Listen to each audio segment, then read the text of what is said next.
ASDLL.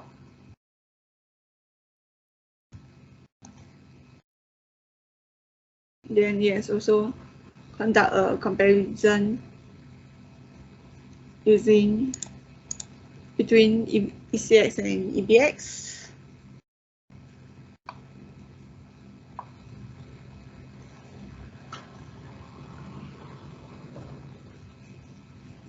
So actually all of the above will mostly enter this particular log431BDC, where there will be an XOR operation between register EAX and EAX. Then you have an unconditional jump to 431BDE. Okay, so we'll move back here. If the jump is actually not being taken, you will actually call another important function called LSTR CPYA, which aims to copy a string to a buffer. Then you will also call another subroutines called registry open query, which I've already renamed it, and it will be discussed later on. Then it will also have an unconditional jump to 431BDE. And in this 431BDE, it has also called the load library subroutines, which I've already discussed earlier. Then it will leave and return. So now we will move back to the registry open queries. So now we open it.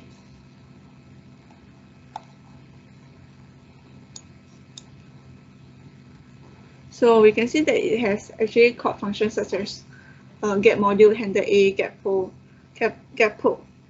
address, read open key, read query key XA, which indicates that these subroutines might be used for obtaining certain value of the malware from the registry. And it's noticed that it has actually pushed this particular strings followed by calling the read open key XA function, which might indicate that it's trying to open this particular registry entry. And it is seen that if the jump is not taken, it will proceed with calling the read query value XA functions, as shown here. This shows that the malware is trying to get the local of the resources in the victim system, and it will push this particular offset.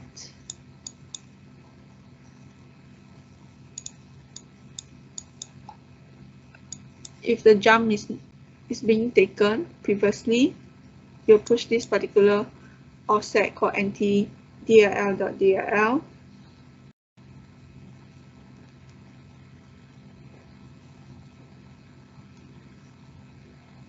Which might indicate that the malware actually is also capable of loading this particular dynamic linking library.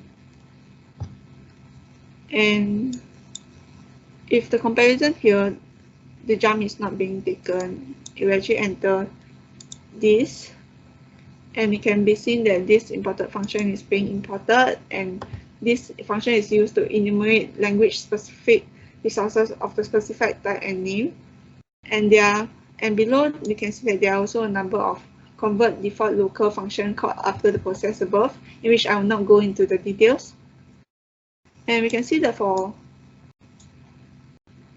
routes that have opened the registry key, we can actually see that it would have entered log431.9c6 to close the registry key using the read close key function. Else it will enter the 431.A23 to pop the ESI. And eventually all of which would enter log431.A24, which contains a while loop.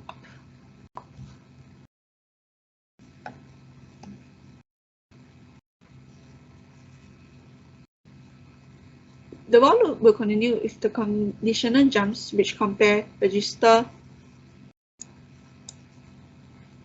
EAX and EBX has an output result with 0 flag not set, as shown here. If it's not set, it will actually enter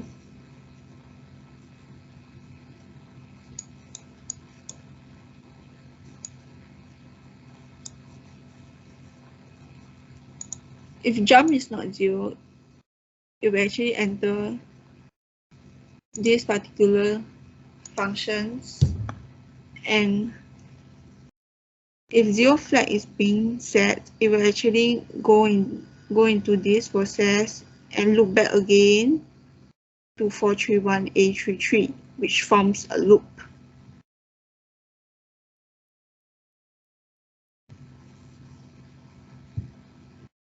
And we can see that EDI actually increases by 1, so we can assume that as the loop goes on, it can the register EDI will increase by 1, and eventually it will exit the loop.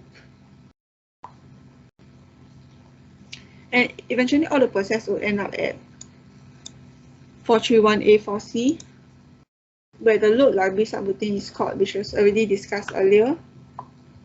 And with this subroutine being analyzed, we can assume that the malware might be attempting to find a certain path extension, which might be .exe and .scr files. Then it will want to get more information of it by opening the registry.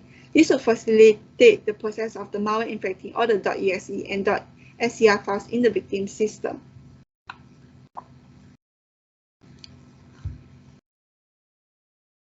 So now we will look into this.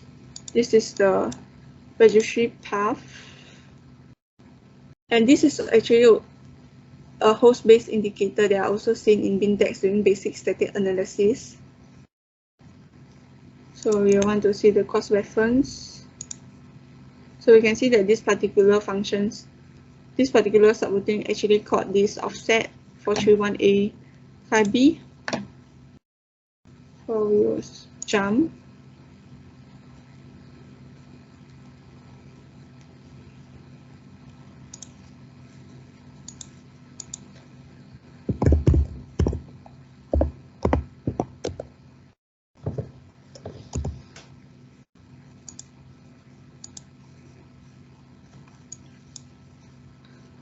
Okay, so now we can see that it's actually called this particular A software macros.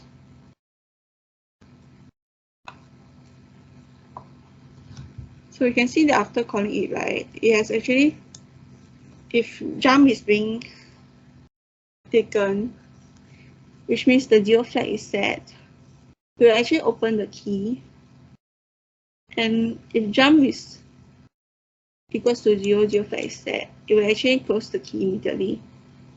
And this might be a suspicious behavior as the malware did not open this particular registry key or even query its value, but it will want to close the registry key. So you also call the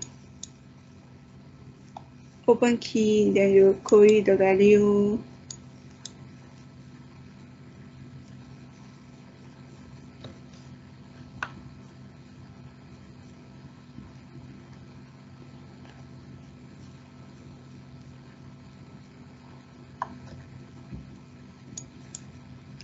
So actually we can see that there's also a loop here. It's unconditional.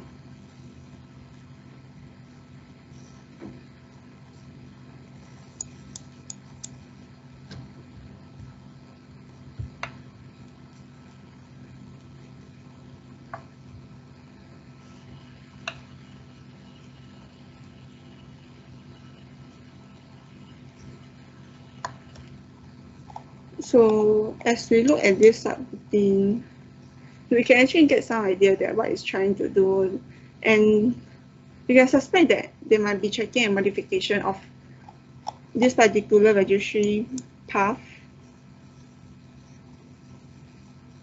This one, and it might be making use of this subroutine to check the value and presence of this particular key, such that it will be able to modify it if needed using the loop to adjust the value so that the malware could add some malicious content within it.